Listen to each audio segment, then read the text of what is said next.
Previously on Alonso's way.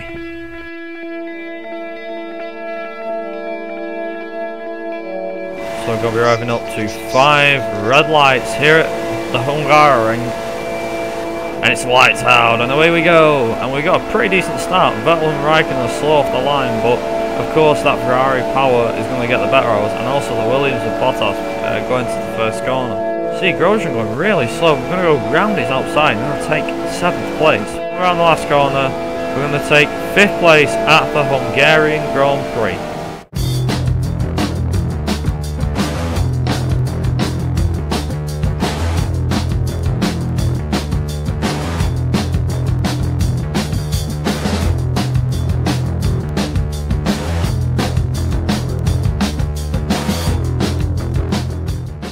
Welcome to one of the most unpredictable tracks on the Formula One calendar.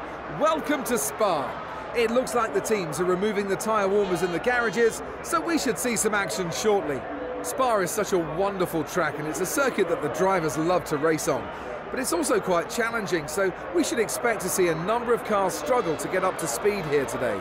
Yes, there are many aspects to Spa that keep the drivers and teams thinking. Unpredictable weather, long straights and fast corners, as well as the rise in elevation up to Eau Rouge. All these make Spa one of the prize locations in the Formula One calendar. What kind of setup will drivers be looking for around here? It's got a fair mixture of demanding corners. Is it all about finding the sweet spot in handling balance? It's easy to make your car quick in a straight line, you just take all the downforce off. But when it comes to a track like this, you really need a bit more of a compromise. The main focus here is carrying speed through the fast-flowing corners, but you still don't want to be a sitting duck on the straight. Hey guys, I'm Viper and welcome back to Alonso's Way. This is episode 11 where we're at the legendary Circuit De Spa Francorchamps, or the Spa circuit in Belgium.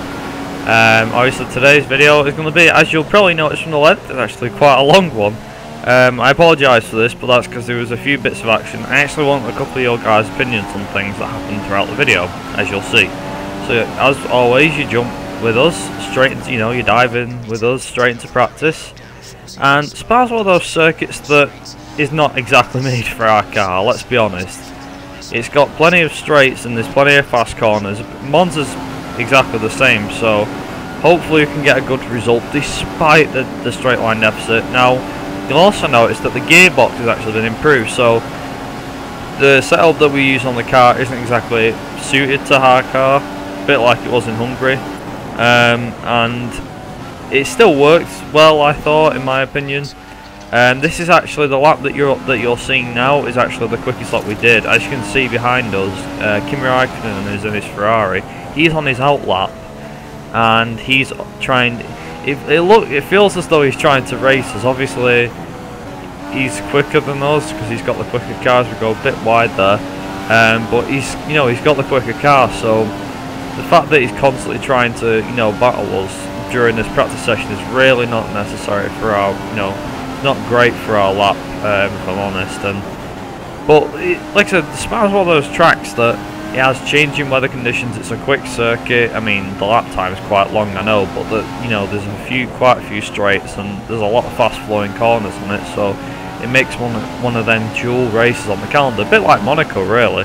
Obviously, Monaco's more tight, confined, and the lap time's a lot shorter. But my point being, this is considered more the dual points on the calendar. Monza is one of those that is considered just a normal circuit, even though I think it's an old one.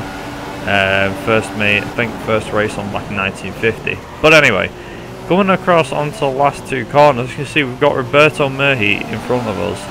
He's going to open the DRS flap, and we're going to come across the line to do a 1:54.112. So, like I said, that was our best practice lap. But anyway, that's only practice, so let's get on to qualifying now, and I'll hand you over to the commentators.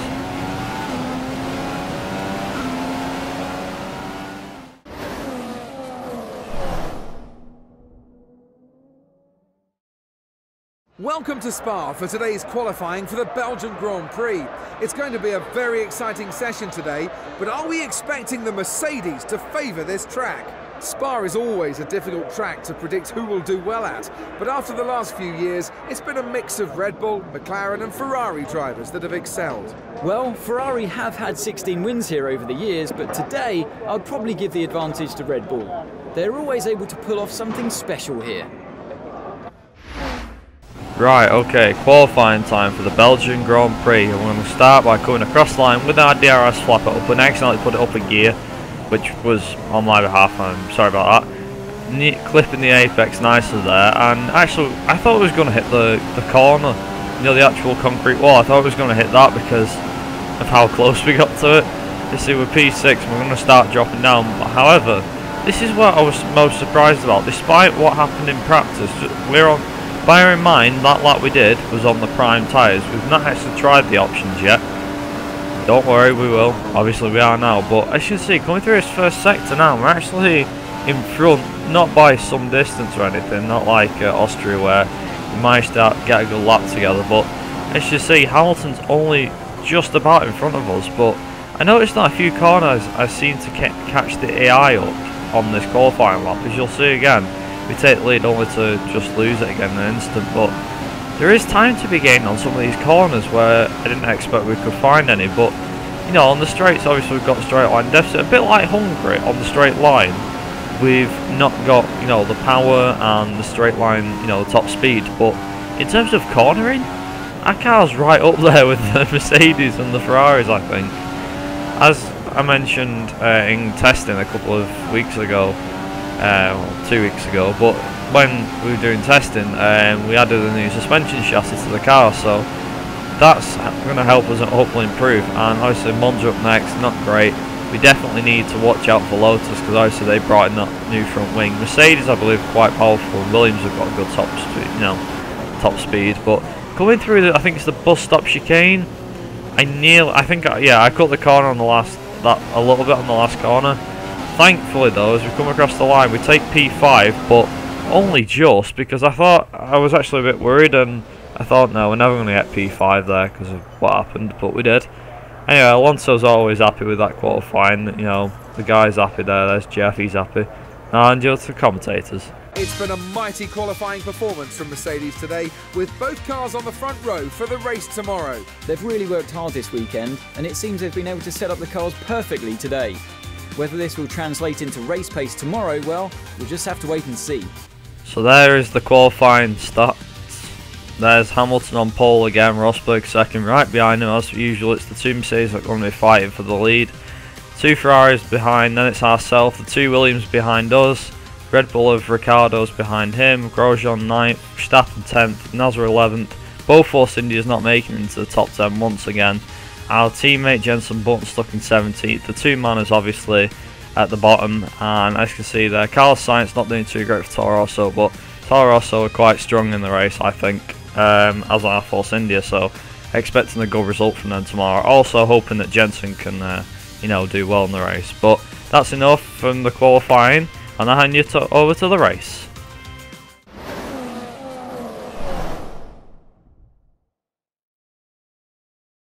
Based in the magnificent Ardennes countryside, Spa hosted its first Grand Prix back in 1925. This historic track is loved by drivers and fans alike. So it's welcome to the Belgian Grand Prix. Lewis Hamilton absolutely drove it like he stole it yesterday, storming to pole position. He'll be intent on continuing in that aggressive vein in today's race to secure the victory. There are a lot of variables that can cause a driver to be happy with the car one day to struggling with it the next. Track temperature, excessive tyre wear, or a change of fuel load can all affect the feel of a car.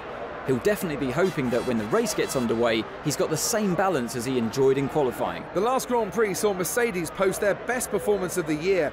They had a really strong outing and will be hoping for more of the same today. It was a good performance, but it was just one race. If they want to maximise their potential in the Constructors' Championship, they'll need to produce that kind of form more often between now and the season's end.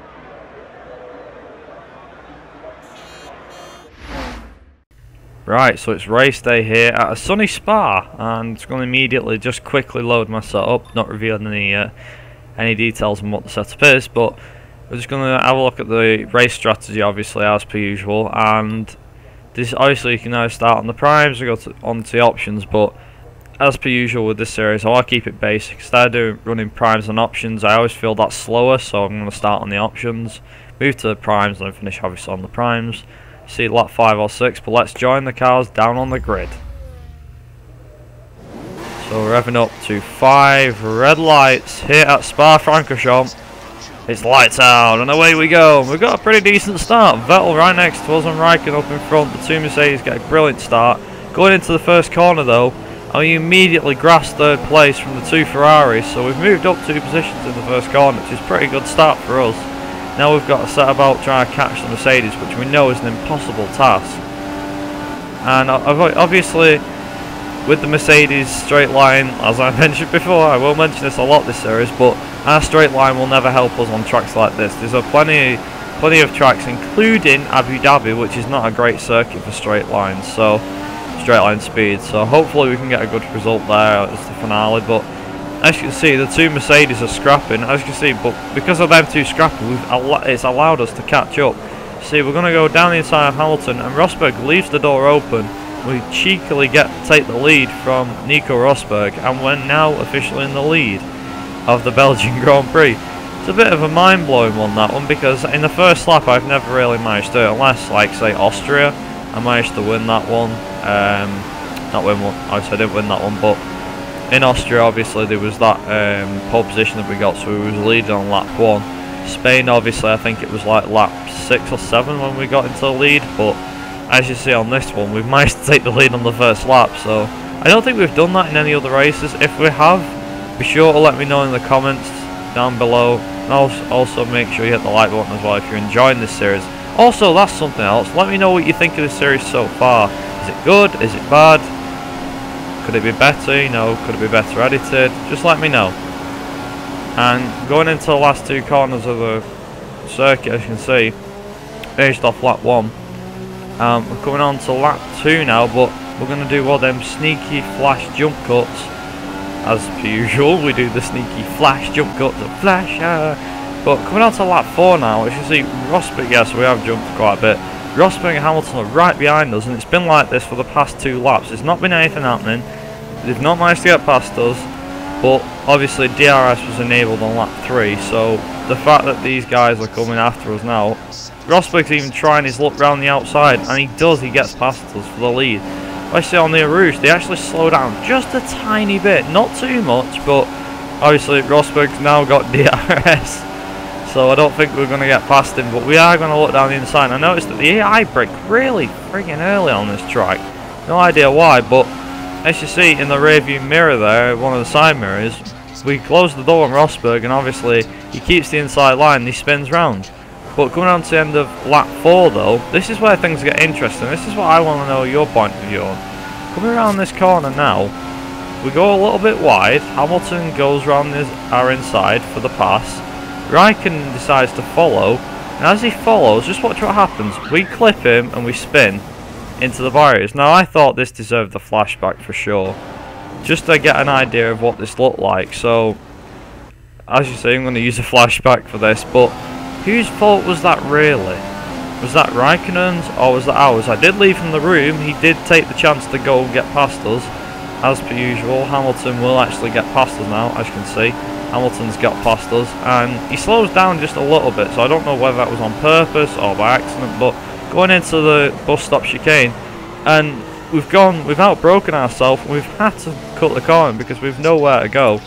And we took the lead once more, but only by the skin of our teeth. We're coming on to lap 8, coming down the main straight. Raikkonen's behind us, and he's just took the lead of the Belgian Grand Prix.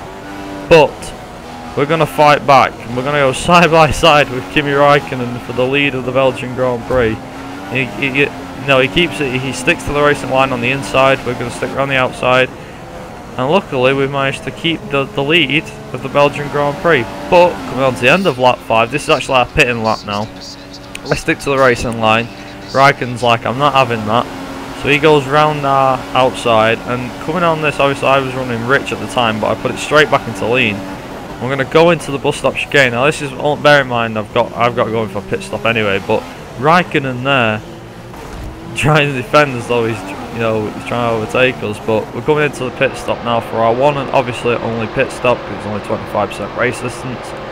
team is going to put us on the prime tyres, which I believe is the white walls, so not too bad. I'm not bad with prime tyres. I have to admit, prime tyres aren't my specialty or anything like that, but obviously running lean for the pit stop. And what's the time going to be as we get to the pits? It's 21.5 seconds. As you can see, Marcus Ericsson, I think, there he goes. Marcus Ericsson's in his Sauber, manages to get past us, so we're going to have to try and overtake him. But obviously, because we've pitted a lap earlier than the AI, we're going to go past the pits, as you can see now, on lap 6. And we're going to go past the pits, and we're going to take all those positions back, and including the lead of the race from Kimi Räikkönen. Now, the gap was very, very tiny, and as you can see, I just looked behind me, and he's just come out the pits, so we've only just about gained the lead back, so that was pretty lucky of us.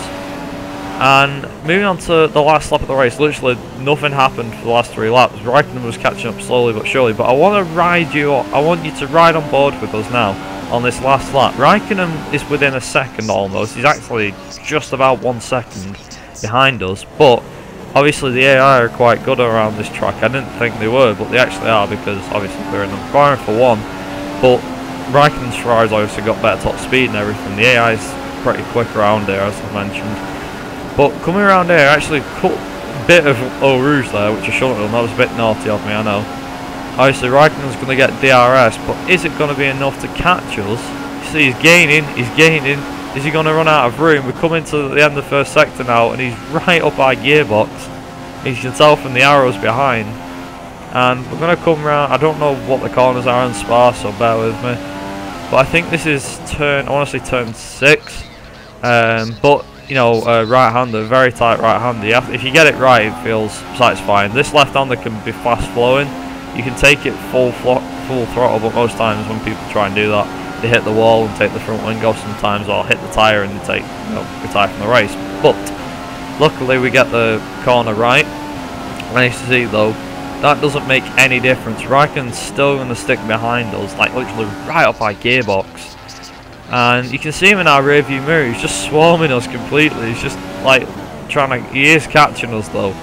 In this last sector in particular, I thought this is where it's make or break. Now bear in mind, I stick to the racing line, which is the right side, and then it crosses over onto the left side. Obviously Räikkönen's going to get in our slipstream.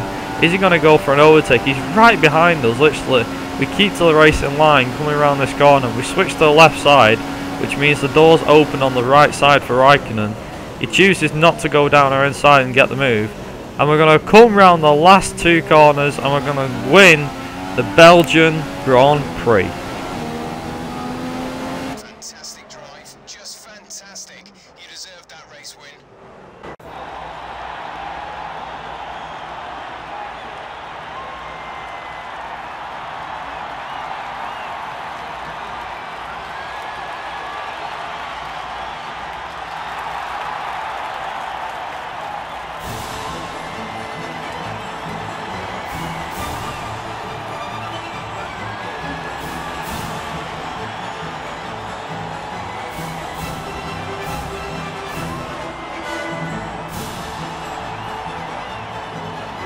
Fernando Alonso's skill has been rewarded today with a fantastic race win to top off what was an excellent weekend.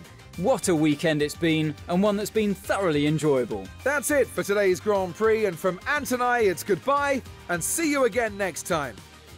So there it is. Alonso ourselves wins the Belgian Grand Prix by 0.4 of a second from Kimi Räikkönen's Ferrari. Bottas came 3rd, so a great result for Williams. Ricciardo, I believe, came 4th. As you see, scrolling down, there's Jensen, who's 16th, 41 seconds behind. Perez came dead last because he retired, and Hamilton is 18th, so between the 2 manners, I don't know how, but see, actually doing the proper countdown now. We've got ourselves 1st, Räikkönen 2nd, Bottas 3rd, Ricciardo 4th, Massa 5th, Vettel 6th, Grosjean 7th, Verstappen, I believe, came 8th, Hulkenberg 9th, so a great day for Force India there with Hulkenberg's points. Sainz 10th, Kvyat 11th, Nasser 12th, Rosberg finishing out of the points, Maldonado 14th, Ericsson 15th, our teammate obviously Button 16th, so he actually finished this race.